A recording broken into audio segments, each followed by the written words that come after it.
Vamos lá, esse projeto agora, Tucano, nós estamos no último módulo, já são 5 meses de convivência aí com pessoas de mais de 18 países, projeto que inicialmente estava previsto para ter 50 inscrições, nós já chegamos a quase 300, né, de Que pessoas que estão maravilha. passando aí por esse projeto, e muito legal. O projeto da Secretaria de Cultura aqui do Distrito Federal já está querendo repetir a dose com esse projeto aí. Que massa, mestre. Feliz de estar fazendo parte, estar podendo contribuir de alguma forma, colaborar, somente se tratando desse campo tão ancestral, que é falar de berimbau, de música. Eu estava hoje numa escola exatamente falando sobre esse tema, abordando um pouquinho sobre essa questão do berimbau, da música. Pessoal, eu estou com um fone aqui, se é que pode chamar isso aqui de fone. Quando eu for tocar alguma coisa, eu vou retirar ele para tocar, porque ele, de fato, ele não aguenta uma pancada mais firme do berimbau. Eu vou tirar, mas por enquanto a gente está conversando, eu vou manter o fone. Fica melhor, seria melhor se tivesse com o fone para escutar melhor também a sonoridade do berimbau, né? Chega um som melhor para quem está do outro lado. Mas, enfim, tá tudo certo. Não, mas o áudio tá bem nítido aí, tá Bom. legal. Eu vou fazer sem o fone agora, mestre. Você me dá um retorno se altera muita coisa.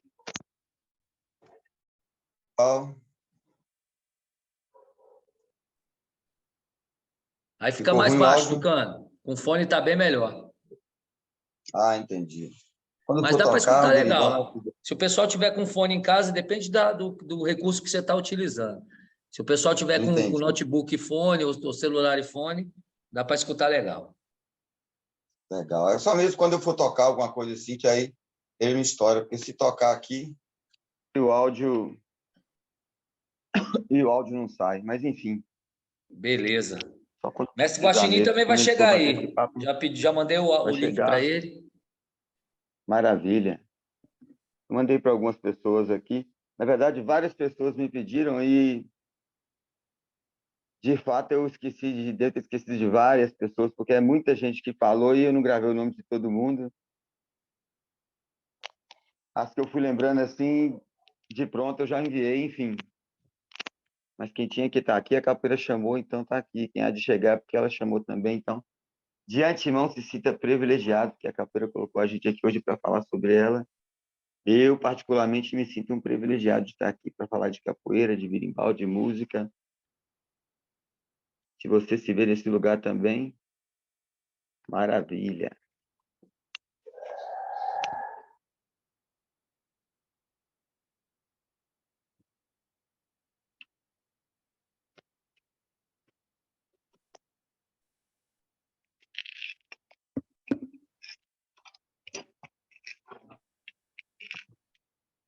E aí, Capivara? Capivara que tá aí, é ele?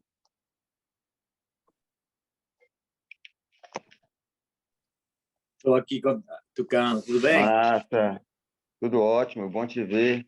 E que você esteve lá pela Bahia, Passa tempo pelo lá, Barracão, passou uns dias lá. Que maravilha.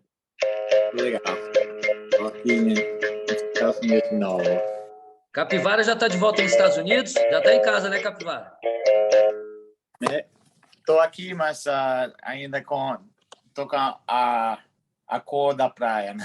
Ah, aí sim, Capivara. Ah, o sol da velha Bahia é outro sol. Maravilha. Bom te ver. Obrigado, mestre. Um prazer te ver aí, Capivara. Seja sempre bem-vindo.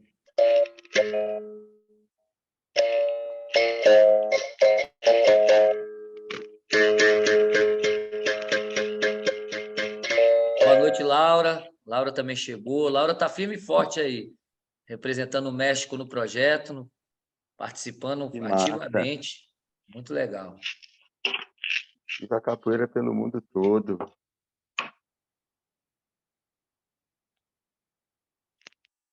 Boa noite, Laura. Seja bem-vindo.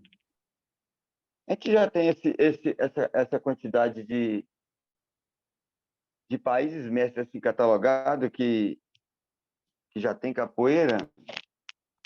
Até onde eu fiquei sabendo, estava em faixa de, se é verdade também, eu não sei, né? Mas em torno de 100, 185, 190 países, mas isso já faz alguns anos, eu acho que deve estar em...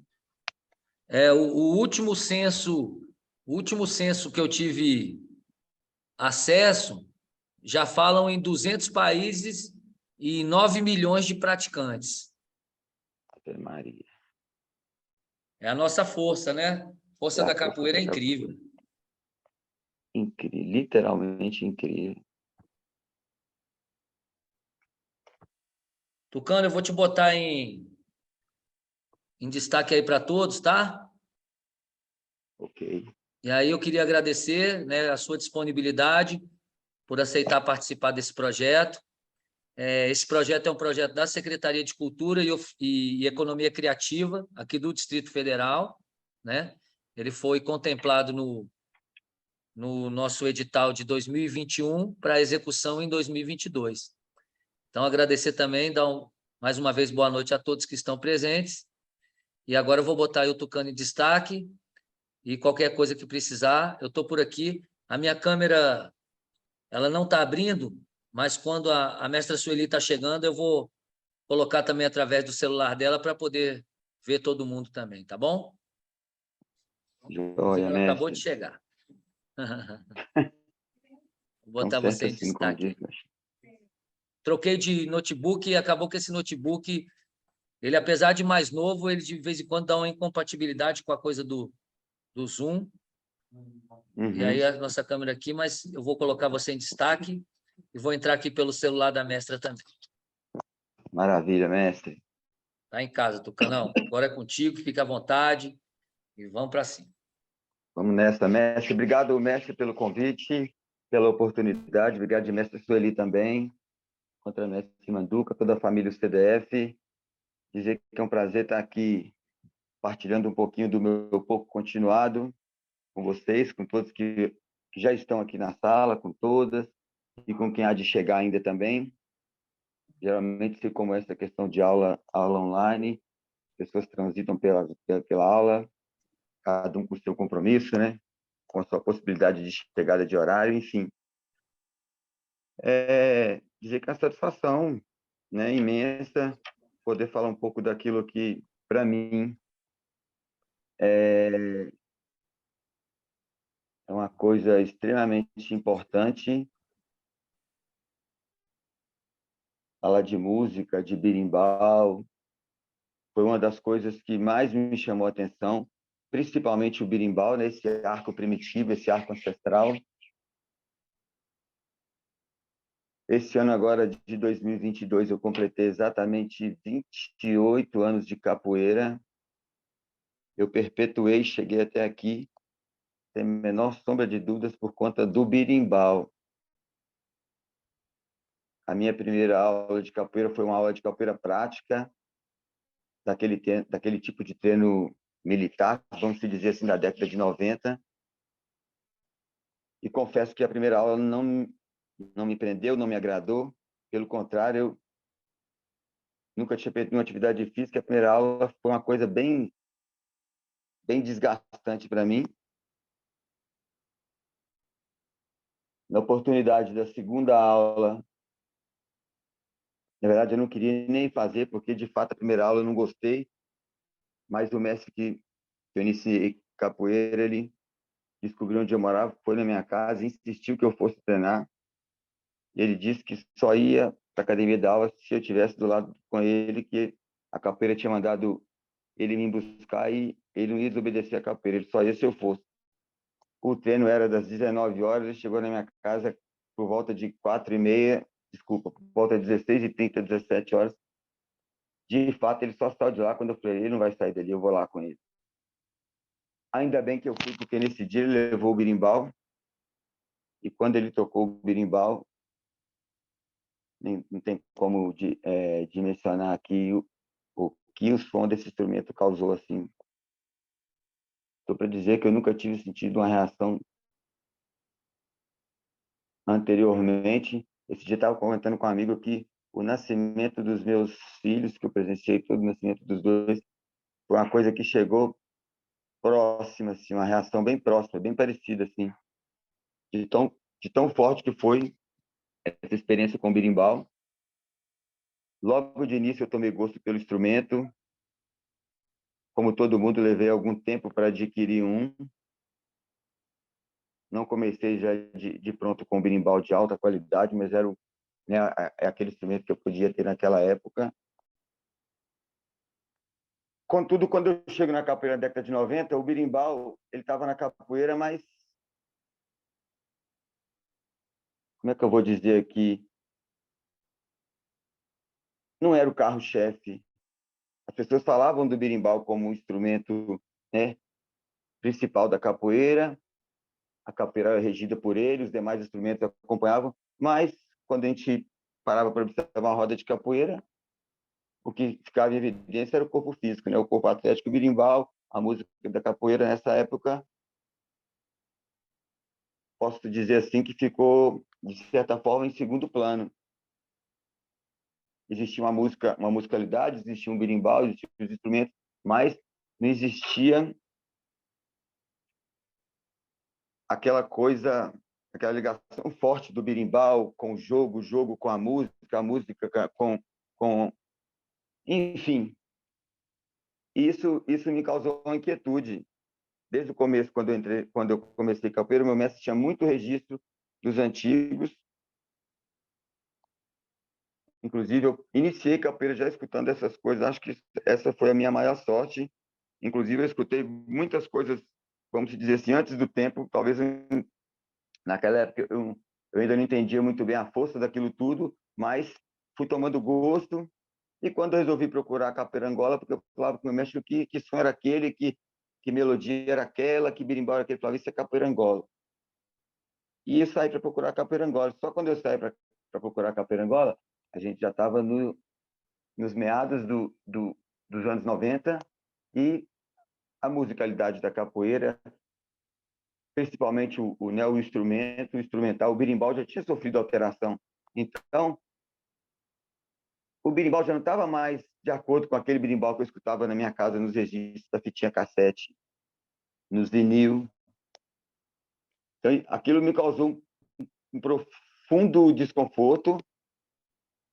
Inclusive, a primeira vez, uma das primeiras, segunda, não sei, que eu fui procurar a capoeira Angola, quando eu voltei nervoso, falei com ele, ou você está mentindo, aquele povo lá está mentindo, porque essa música aqui não é igual àquela lá, tem alguma coisa errada. Não tinha entendimento, né, que tinha acontecido todo esse processo de alteração é do instrumento, né, da música em si, aquela coisa da rotatividade que aumentou, enfim. E aí eu comecei dentro de casa a fazer um estudo pessoal, eu com o meu instrumento, eu tentava pegar o meu berimbau e chegar próximo daquilo que eu estava escutando. Pegar o berimbau e trabalhar com ele, e ele brincando, e passava dias escutando determinado mestre de capoeira cantando, e depois tentar pegar o meu berimbau, que estava em outra frequência já, e tentar chegar a ele naquela frequência próxima daquilo que eu estava escutando. Essa brincadeira foi tomando gosto, foi ficando forte, ficando forte. Depois de um tempo, eu já conseguia escutar um registro de capoeira e depois pegar um berimbau e trabalhar ele e colocar ele em cima daquele registro. Hoje ainda consigo fazer assim com um pouquinho mais de facilidade, mas ainda assim é uma coisa que não é tão fácil. Mas já consigo fazer porque foi tanta experiência, foi tanta inquietude que me levou a esse estudo pessoal. Nunca tive aula desse tipo de coisa, por exemplo, de afinar berimbau, de como vim ver isso depois, né? No final do meio para o final dos anos 2000, que fui ter esse tipo de vivência de afinação de instrumento, de colocar o berimbau em determinada região, de deixar equilibrada ali, né, a tríade de berimbau, enfim. Então, o berimbau sempre foi um elemento extremamente presente no meu dia a dia, dentro da minha casa, dentro das minhas atividades com capoeira, do meu dia a dia com capoeira, eu tenho uma relação muito íntima com os meus birimbaus, com meus instrumentos em si, mas o birimbau por ser, né, por carregar essa força toda ancestral, eu tenho uma relação íntima com meus instrumentos. Coloco o nome em todos, inclusive os que eu faço para vender. Quando a pessoa pede, eu falo, ó, esse aqui é o fulano de tal, é isso, é aquilo. Tenho o hábito de conversar com meus instrumentos todos os dias pelas manhãs. É uma coisa que já é hábito minha, porque para mim o berimbau é um órgão extremamente vivo. Para mim, o berimbau é um instrumento de conexão e de reconexão. Quando eu quero alcançar os que vieram antes de mim, eu uso o meu berimbau para fazer essa logística, vamos colocar assim. Quando eu estou dentro da roda de capoeira, de um evento, quando eu quero... quando eu tenho a oportunidade de ir lá e tocar e cantar, o berimbau é essa ferramenta que eu uso para fazer essa conexão. Às vezes as pessoas já me perguntaram, Tucano, você não senta ali e toca sozinho, tem mais gente com você, por que não pode? Quando você canta e toca, parece que tem um monte de gente envolvida. Não duvido que tenha, porque é uma relação tão íntima e tão verdadeira com o instrumento que ele me dá essa possibilidade de fazer essa conexão com quem veio antes, com quem eu não tive oportunidade de vivenciar, né? Os grandes, os maiores tocadores, os grandes tocadores de berimbau, essas referências que a gente tem dos antigos, mas a capoeira me colocou no meu caminho as pessoas que são remanescentes desse povo que vem desde lá de trás, fazendo uma musicalidade com excelência, trabalhando em cima de afinação, cantando numa melodia harmônica, cantando em cima da métrica, enfim.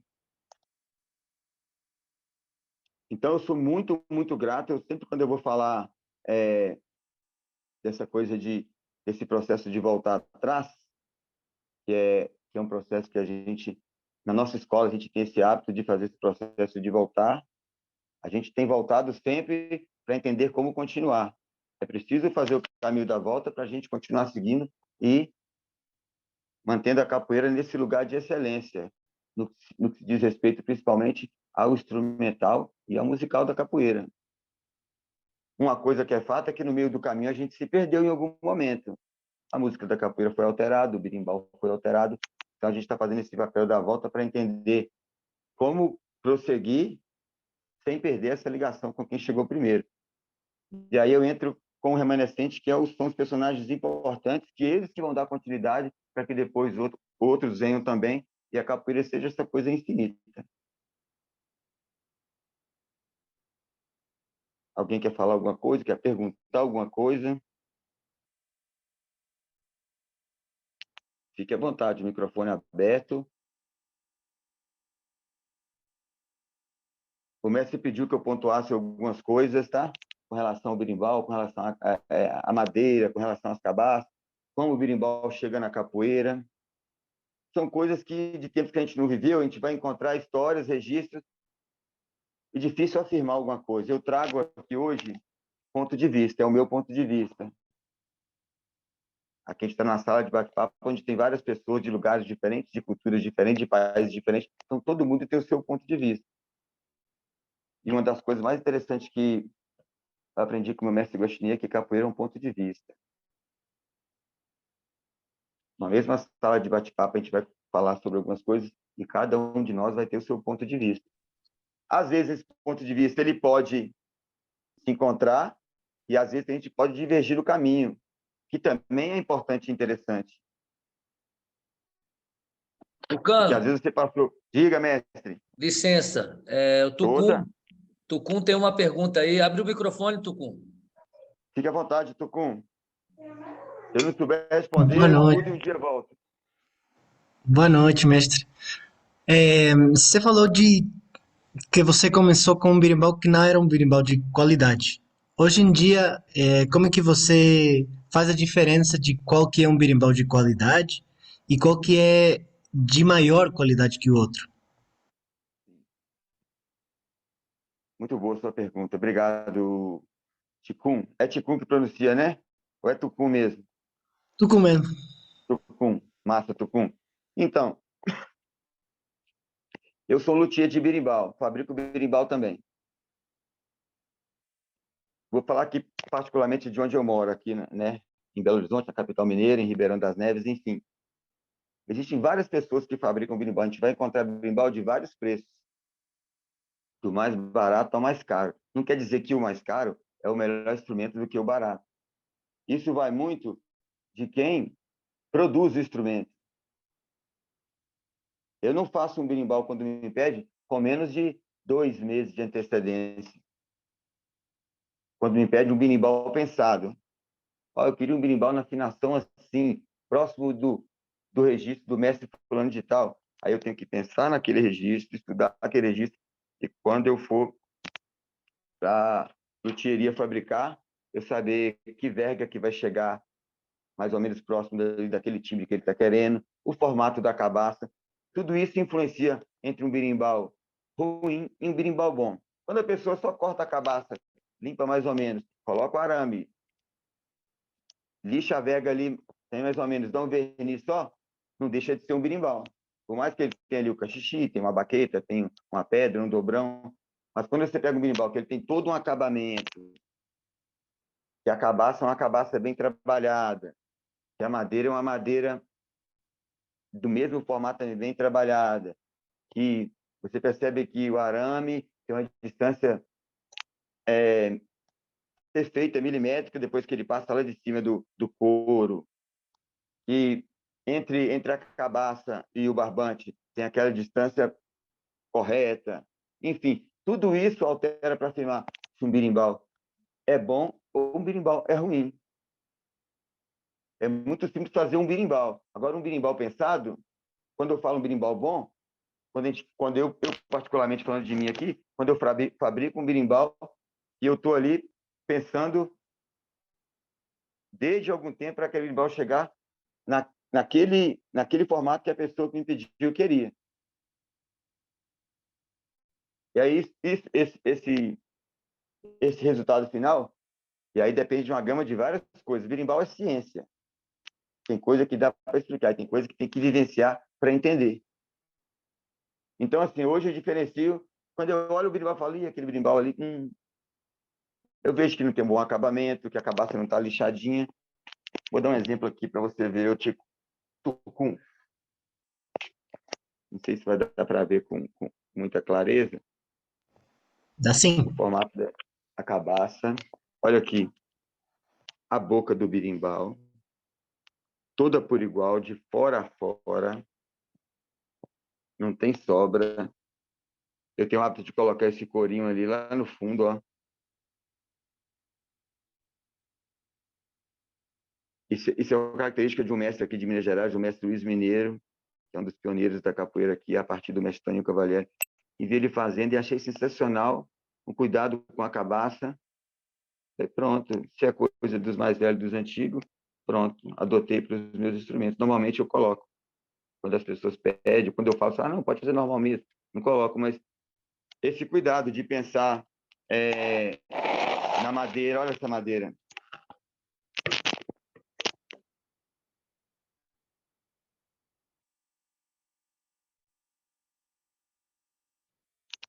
Então, assim, para não dizer que um berimbau é ruim e o outro é bom, tem berimbaus que são mais bem feitos, mais bem acabados, e tem berimbaus que são feitos de forma mais rústica, assim, para vender no varejo, atacar, vender de forma que não é para roda de capoeira, para pessoas capoeiristas que conhecem de instrumento, que conhecem um pouquinho de música, que têm uma sensibilidade. Esse berimbau geralmente não são esse berimbau de alta qualidade. Já quando você compra o berimbau da mão de uma pessoa que é capoeirista, que vive de capoeira, que já tem um viés para o lado musical, para o lado instrumental, certamente você vai talvez pagar um pouco mais, mas adquirir um produto de maior qualidade. E Tucano, Diga. é Jota falando, beleza, meu brother? Fala, Jota. Bom te ver aí novamente. Cara, e as madeiras? Igualmente. Sim. No começo... Assim, quais são as madeiras? No começo eu sempre ouvi dizer que birimbau bom é birimbau de Ibiriba. Isso acho que na capoeira tem um jargão assim. Realmente a biriba, ela é uma excelente madeira. Podemos se dizer assim que é a melhor madeira. Mas existe uma gama de outras madeiras que também dão birimbaus bons. Eu já vi muitas pessoas falar assim que a questão porque esses birimbaus de madeira que não é biriba não dura. Isso é muito do cuidado da pessoa que é o dono ou a dona do birimbau. Eu tenho birimbau, por exemplo, que tem anos, e a madeira não é biriba, birimbau está do mesmo jeito, porque tem um cuidado especial com o birimbau. Madeira é uma coisa muito específica também de região. Tem madeiras que região, ela chama o nome, a gente vai atravessar o Brasil em outra ponta. Se a gente for no sul, a gente vai ouvir falar muito do guaitambu, que é uma excelente madeira, leve, linheira. Dificilmente você vai encontrar um gomo, vai encontrar um caroço. E essa mesma madeira é conhecida no Nordeste, lá em cima, como pequiá. Se a gente for andar um pouco para o lado ali do Sudeste, região do Espírito Santo, a gente vai encontrar a pereira, que dá muito aqui para o lado do norte de Minas também. A mesma madeira, com nomes diferentes, porque de regiões diferentes. Aqui tem o camboatá também, em Minas, que é uma madeira também muito usada. Tem uma que chama canelinha, goiabeira. Tem outra que é característica do Nordeste também, a conduru, que é uma excelente madeira também. Enfim, para mim, hoje, eu qualifico da seguinte forma: a madeira tem que casar com a cabaça e vice-versa. Hoje eu não coloco assim, essa madeira específica é a melhor madeira para birimbau. Eu acho que tem que dar casamento. Se casou a madeira com birimbau, toda madeira é boa e toda cabaça é boa, tendo casamento.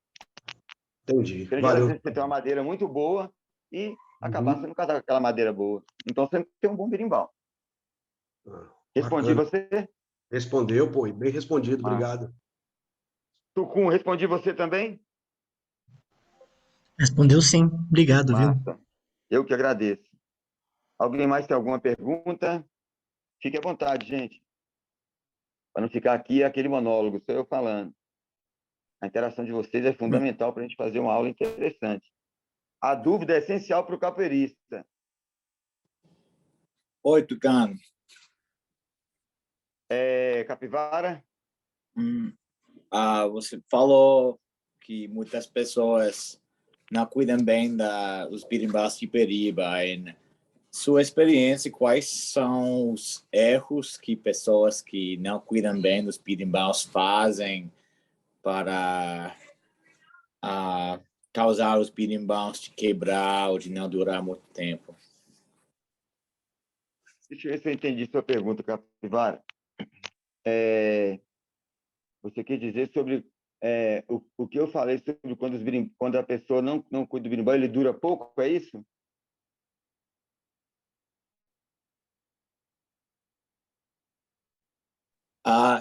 Isso é. Sim, Muitas pessoas, tá. você disse que muitas pessoas dizem que os birimbaus de Biriba não duram muito tempo. Não, Mas você cuida bem dos. a biriba é a madeira que dura mais. Não, Pelo contrário. Talvez você tenha mal entendido entendido. errado. Então as outras madeiras não duram mais. Você disse Sim, que. entendi. Desculpe, eu Isso.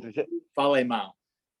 Mas você disse que outras também podem durar muito tempo, mas Entendi pessoas não agora. cuidem bem dos birimbaus. Mas o que Isso, eles obrigado, fazem. Capivara. Isso. Obrigado. Agora eu te entendi melhor.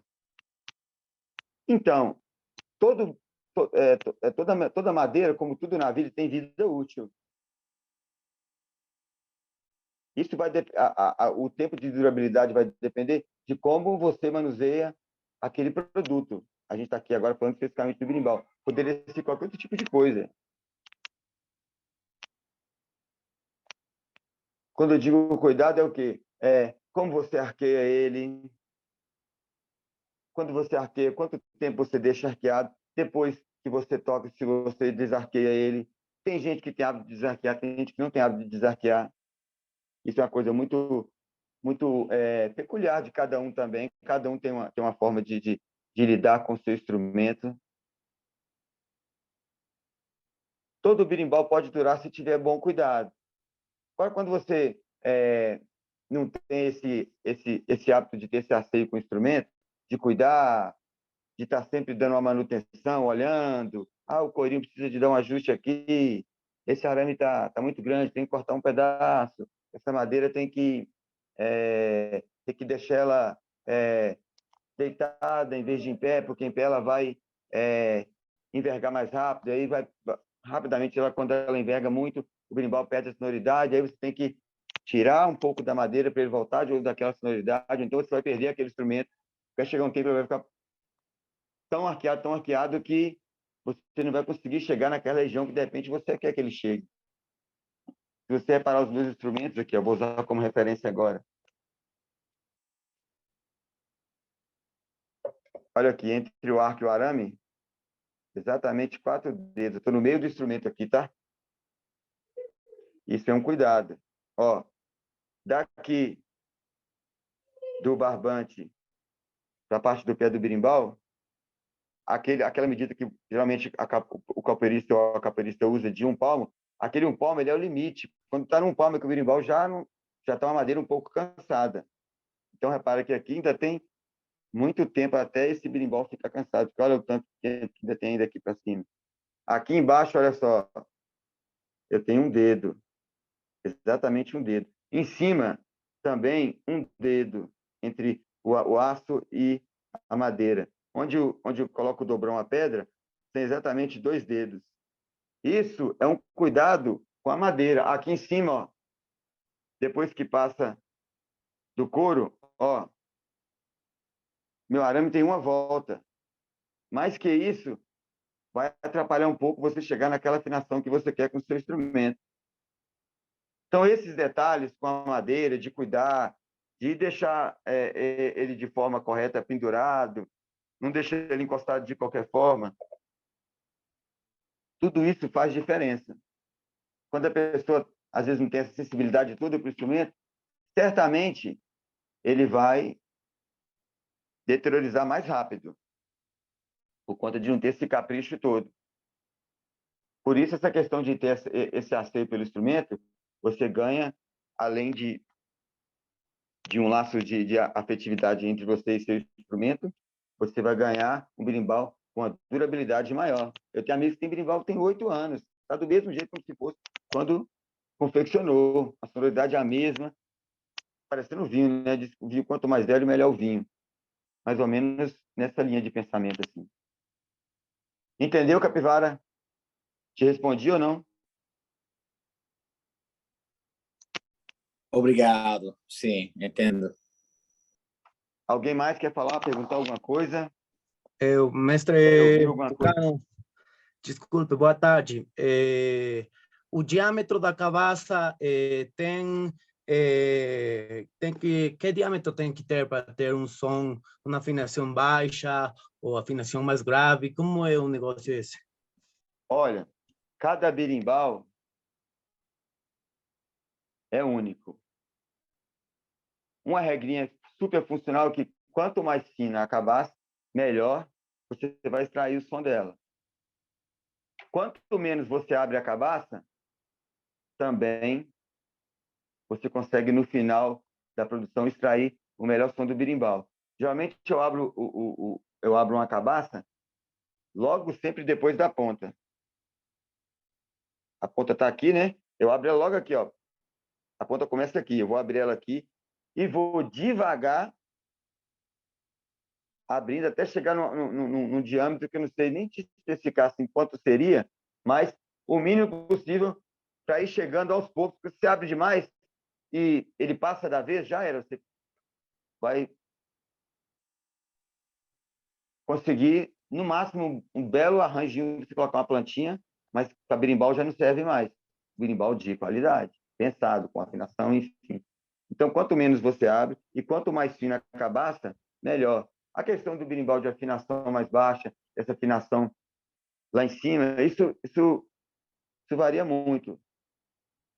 Tem cabaças que são pontudas, que são mais apropriadas para, vamos dizer assim, um berimbau já numa frequência mais de agora, dos anos 80, final de 70 para cá. Se você pega aquele berimbau da cabacinha mais redondinha, ovalzinha,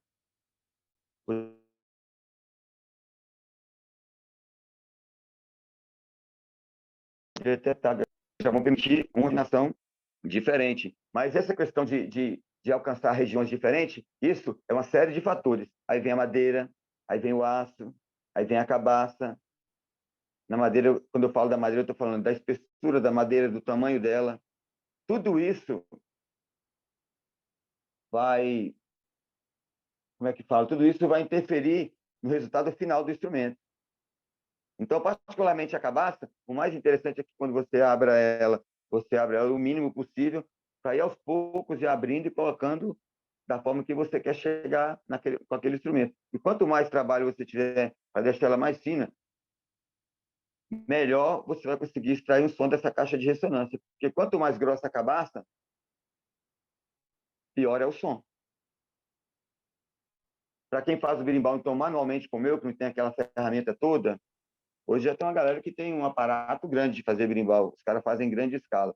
Então, a cabaça pode estar com a espessura que tiver, que, como o pessoal já tem todo aquele aparato, em questão de minutos, a cabaça está uma casca de ovo. No meu caso, eu faço manual, vou ali trabalhando.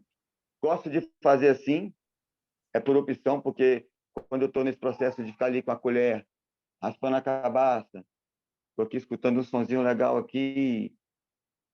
Primeiro, para mim é uma terapia. Segundo, para mim, já é um laço de afetividade e conexão que eu estou causando com aquele instrumento que eu estou produzindo. Independente se ele vai ser meu ou não, ele já vai chegar na mão da pessoa que comprou esse berimbau, que adquiriu o instrumento, ele já vai chegar com a carga de energia lá em cima. Porque eu depositei toda a minha força nele ali.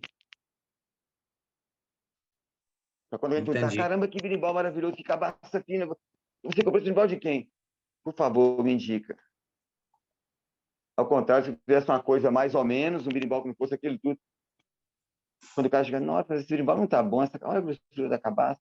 O cara nem lixa a ponta da cabaça, ela tá toda torta. Olha o furo onde vai o barbante, onde vai o sisal, o raminho, o que seja. O furo é grande, o furo está distante de um furo para o outro. Tudo isso é uma preocupação para que a gente consiga fazer todo esse resultado final que você falou, de encontrar regiões de afinação grave ou aguda, afinação baixa, afinação mais lá em cima, enfim. É uma ciência. Mestre, Te mais respondi? uma dúvida aí. Fique à vontade. Olha, eu não sou do Brasil, mas aqui no meu país não se consegue as cabaças, né? Então, às vezes, elas racham, quebram, e a gente, às vezes, repara a cabaça, né? Ou melhor que um pode.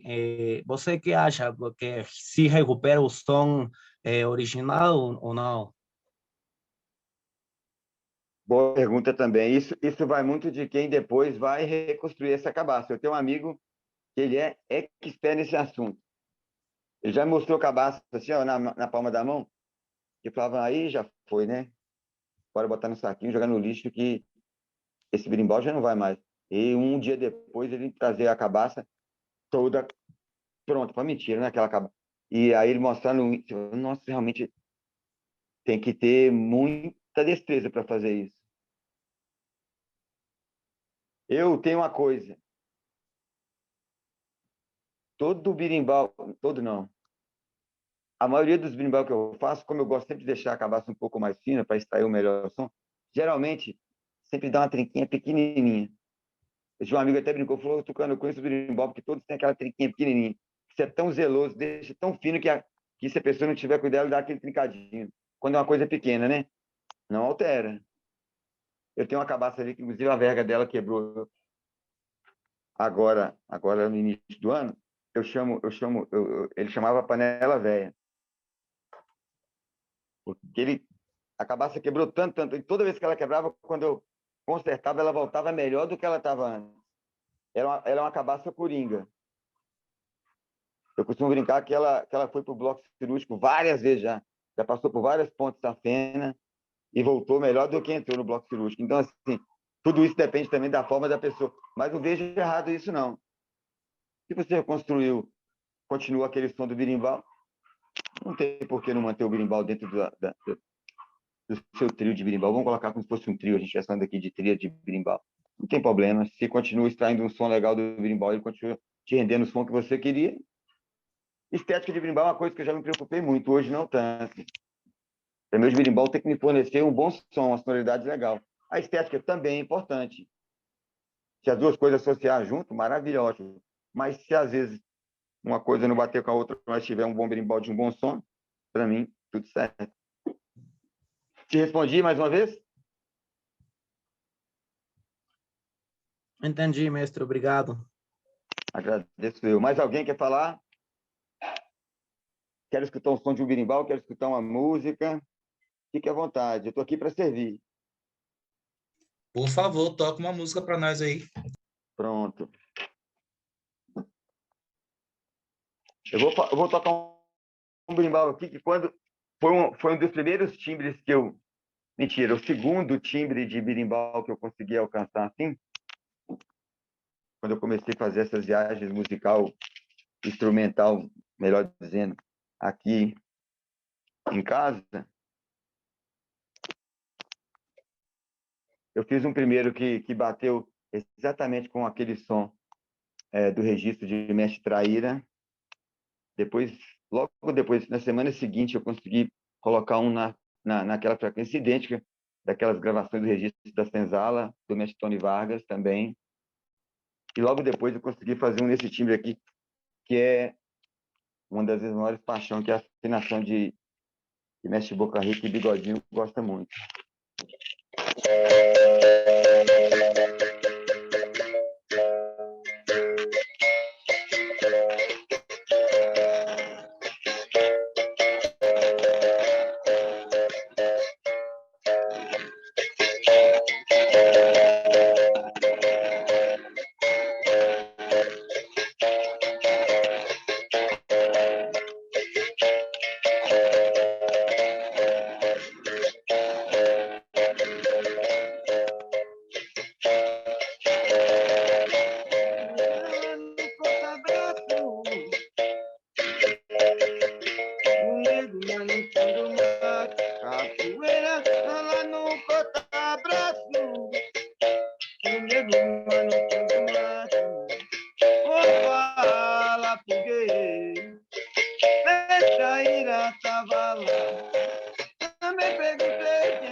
Não sei se está muito próximo ou muito parecido, não.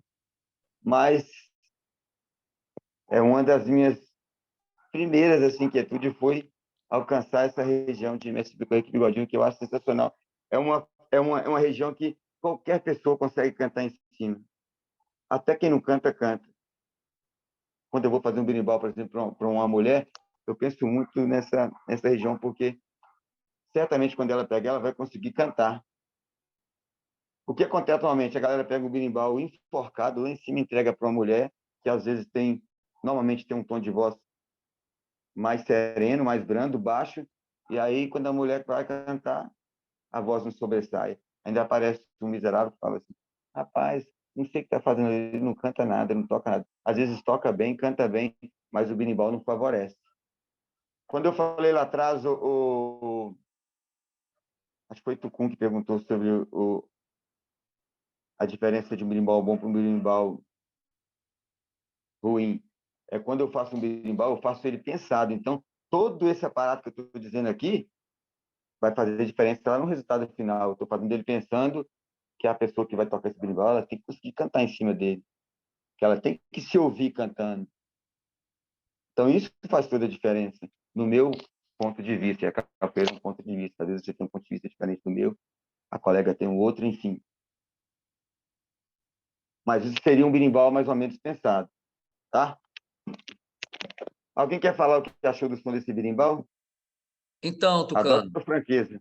Diga, mestre. então, é legal você estar falando sobre isso, porque, Uhum. inclusive, o mestre Boca Rica esteve aqui, né, na varanda da Vadiação em Brasília, a gente Ô, pôde sorte.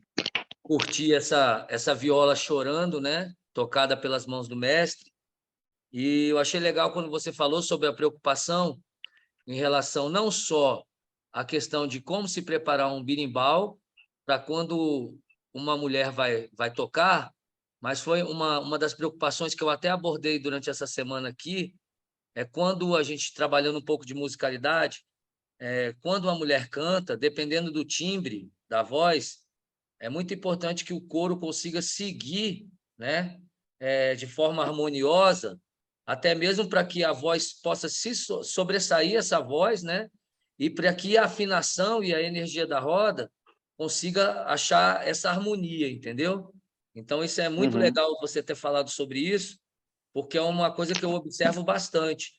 Muitas vezes uma mulher que canta bem vai cantar, mas o tom de voz é baixo, o tom de voz pode ser um pouco mais agudo, e se quem estiver respondendo o coro não se ligar nessa percepção, acaba que se perde, né, cara? Até a cantoria se perde nesse momento.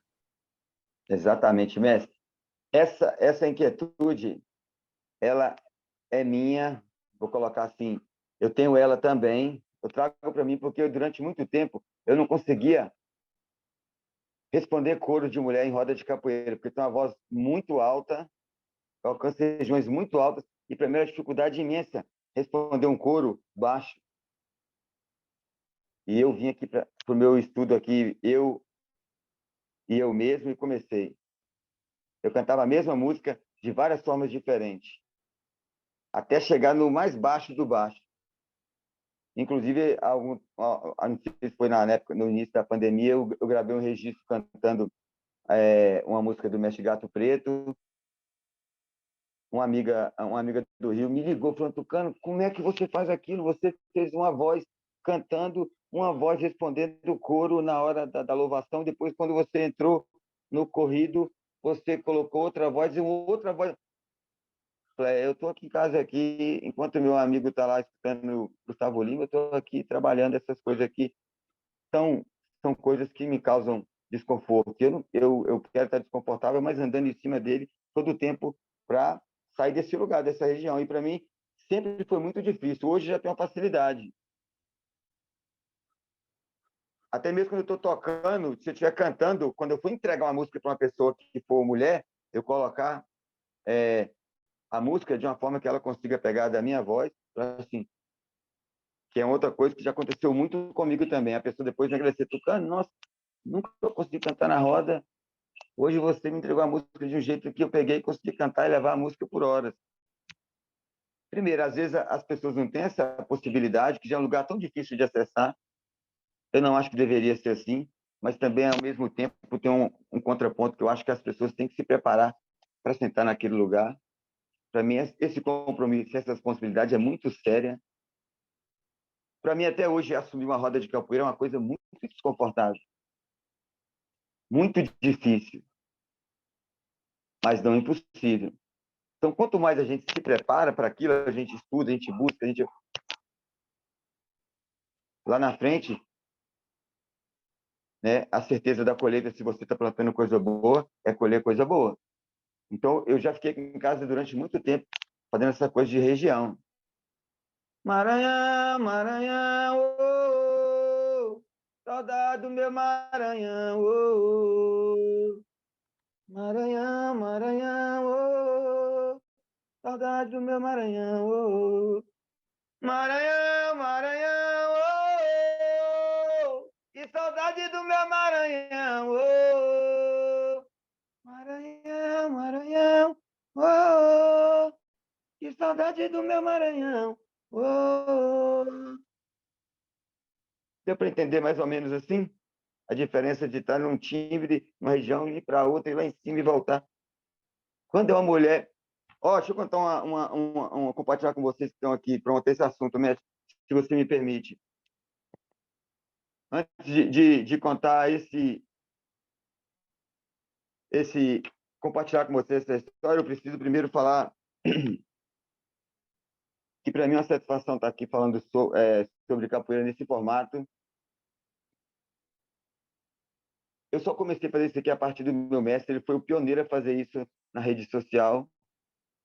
Uma segunda-feira pela manhã, na primeira semana da pandemia, na segunda semana, ele voltou para a ilha de Taparica e sozinho em casa, eu estou tocando. Eu estou querendo abrir o Instagram ali agora e ter uma aula de capoeira. Você acha o quê? Rapaz, mestre, será, velho? Vai dar certo daí? Guaxinim. Rapaz, eu tô querendo, porque você está querendo, porque é para fazer. A capoeira já te instigou a você fazer. E se você tira de letra, você faz como ninguém. Mete a cara, abre o Instagram e bora fazer essa aula. Ele, 15 minutos depois, ele entrou e começou um bate-papo super rápido, já deu uma aula. Essa aula durou e permaneceu a pandemia inteira. Ela está até hoje, é o grupo de estudo, saiu do Instagram e foi para um grupo fechado aqui no Zoom. Eu, particularmente, achava que isso era impossível de ser feito. Ele me provou que era possível a partir dele e do incentivo dele. Eu comecei também a fazer um grupo de estudo. E uma amiga estava estudando. Eu montei um módulo de estudo, a gente foi estudando. E quando chegou no final do nosso módulo, a pessoa tinha que apresentar 20 minutos de roda. Ó, cantar 20 minutos de roda, para quem não tem hábito, é uma eternidade. E aí, quando para casa é difícil, sabe como é, né? O aluno falta de aula, o aluno passa mal, não vem estudar. E aí, ela ficou uma semana sem fazer o estudo, não veio. Aí eu falei, já sei. O para casa ficou difícil, o exercício de cantar 20 minutos de roda. Eu falei, ó, liguei para ela no WhatsApp, falei, não adianta correr de mim, porque a capoeira sabe de tudo. Ela, não, Tucano, é porque eu não tive tempo de mostrar. Inclusive, amanhã tem uma roda aqui. A pandemia voltou aqui no meu país. A pandemia deu um tempo aqui no meu país. Amanhã a gente vai encontrar todos os grupos de capoeira e fazer uma grande roda. Vai ser muito legal. Eu falei, que massa. Vá sabendo que a capoeira vai te cobrar. Rapaz, quando ela chegou na roda, era uma roda que sempre iniciava, era o mestre, e ele cantava sempre 60% da roda, o resto compartilhava. Nesse dia ela chegou, o mestre falou assim, vem aqui, pega o berra-boi aqui, o gunga, né, que seja, cada casa chama de um jeito. Eu, mestre, ela, por favor, você pode conduzir a roda? O exercício que ela teria que ter feito para mim no particular, ela teve que fazer ao vivo para várias pessoas. Então, ela teve que cantar 20 minutos. Ela cantou 2 horas de... Imagina uma mulher cantar 2 horas de roda. E ela cantou 2 horas de roda. Depois, ela compartilhou o canto com outras mulheres que estavam na roda, que nunca tinham cantado na roda. Eu falei, se você me desse esse material gravado, isso para mim seria mais do que um troféu. Porque a partir do estudo que ela fez comigo, eu instiguei ela a incentivar outras amigas e isso virou uma corrente do bem. Zero, quando a roda terminou, foi aquele chororô, as meninas tudo se abraçando, falando, nossa, estou aqui na academia há 2 anos, nunca cantei na roda, como conseguiu fazer isso? Não sei o quê. Aí ela falou, olha, eu estou fazendo aula com Tucano, enfim, e ele mudou a minha percepção com relação a isso e tal. Aí ela foi, quando chegou, o berimbau estava muito em cima. Aí ela, discretamente, deu uma descidinha, que é uma coisa que não é ético fazer, mas ela tinha que cantar e tinha que sobressair. Aí ela veio para o Deus e falou, mestre, com licença, posso mexer só um pouquinho, porque o berimbau está um pouco alto, e aí eu não vou conseguir cantar em